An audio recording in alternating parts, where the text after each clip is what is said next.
Hey everyone. So today I'm doing a little bit more of a informational video here. So it's basically how to start off in blacksmithing. Um, I know Alex Steele did a little bit of video, a year ago I guess, about this, but the information he gave I think is very important, so I'm kind of doing a video too of it. So starting off blacksmithing. Um, a lot of guys think that, the best way to go is just, watching videos like maybe this one. Well, maybe not this one because I'm not forging. But, watching videos on YouTube, get your heat source and like your forge and anvil and just go at it. And there's really nothing wrong with that. But what I would recommend is actually going out and finding a blacksmith that offers courses in your area and taking a course with them. Now I know courses can be expensive, but the information that you can get from that blacksmith is going to probably far out overweigh the amount of hours that you're going to have to watch on YouTube just to get what you can get with a real person there. Many of these blacksmiths that do it, they don't do it because it makes the most business sense. They do it because they want to, share their craft. So what I recommend to you is when you're first thinking, hey, I want to do blacksmithing as a hobby, that's cool, or maybe even a career. Go out, do a little search on, Google or whatever, and find a blacksmith in your area and take a course with him or her. And when you do take the course with them, be the best in their class. And I don't mean like best as in, the best guy that forges and technically is the best swinging the hammer and all that. What I mean is put everything that you have into it. Show that you're really dedicated to it. And ask the right questions. So what I mean about dedicated is take everything, all the tasks that the blacksmith will get you to go through as in the course, and put all your effort into it. Everything that you have. Even if you're tired, you have blisters on your hands, keep hammering. It's going to be hard, but keep hammering. But go in there, be humble, and realize that, the first time forging, you're going to suck. It's just how it is. Like any craft or any hobby, the more you do it, the better you get. So, get the practice in.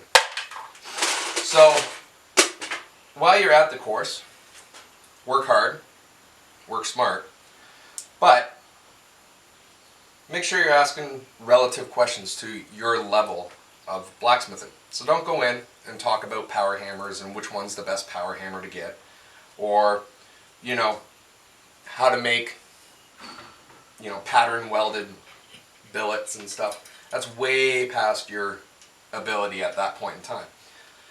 Questions you should be asking, hey, am I holding the hammer right? Where's the best place? What kind of forge would you recommend if I'm going to start off? And actually become that student that blacksmith actually wants to teach. Because that blacksmith wants to share his craft, but he also wants to make sure his time is actually well spent.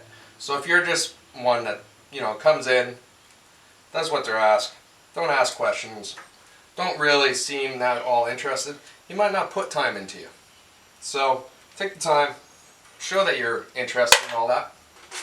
And when you take that first course, you might find out that you don't like it. You don't like the grinding, the heat, the hard physical labor, of it. And you just might realize that this is not for you. And that is fine. It's not for everyone. But it's better to find that out in a course than buying all these tools and finding out, maybe I shouldn't have done this. So, take the course, be the best student you can, and get a relationship with that blacksmith. make sure that they know that you're actually interested in the craft and that their time that they put into you is well worth it. Now after the course, and you were the best student possible, keep on going, keep on talking to that blacksmith and seeing if you can help out around the shop, because like Alex Steele said, even sweeping the floor might help him, or organizing his steel might help him. If you can see on my bench, it's a mess. I would love to have a little guy come in here and clean it up for me, and I'll teach him some stuff, but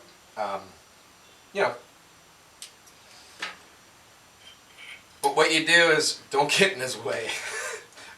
When you're there to help out, don't get in his way. Don't stop him and ask 10,000 questions. Because if it's starting to become a nuisance to him, well, or her, well then you're probably not going to be welcome again. Also, one thing I would say is a lot of smiths, at least the ones I know, if they do like you and you have a good relationship with them, they will allow you to rent space in their shop so you can do your stuff. So when you're first starting off, you can start making all your hooks and stuff like that without even buying a tool. Probably recommend buying your own hammer just so you can get used to using your own hammer. But you got your forge and anvil already set up at another blacksmith shop.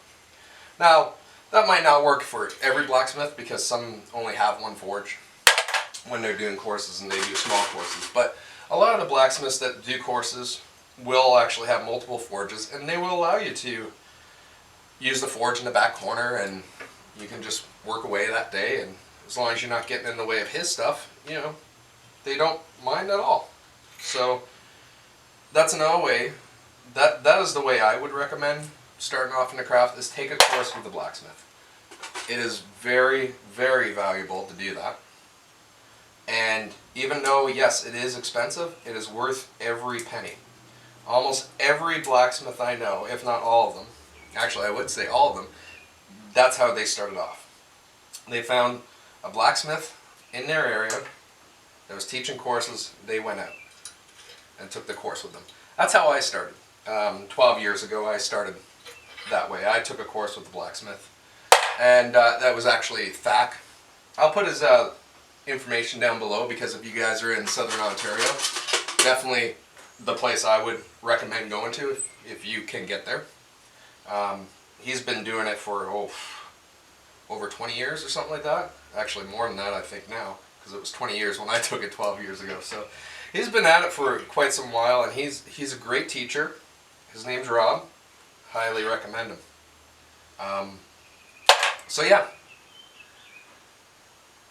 that's my humble opinion about it. I hope you get into the craft, and I hope you enjoy it, and I hope you get something out of this video.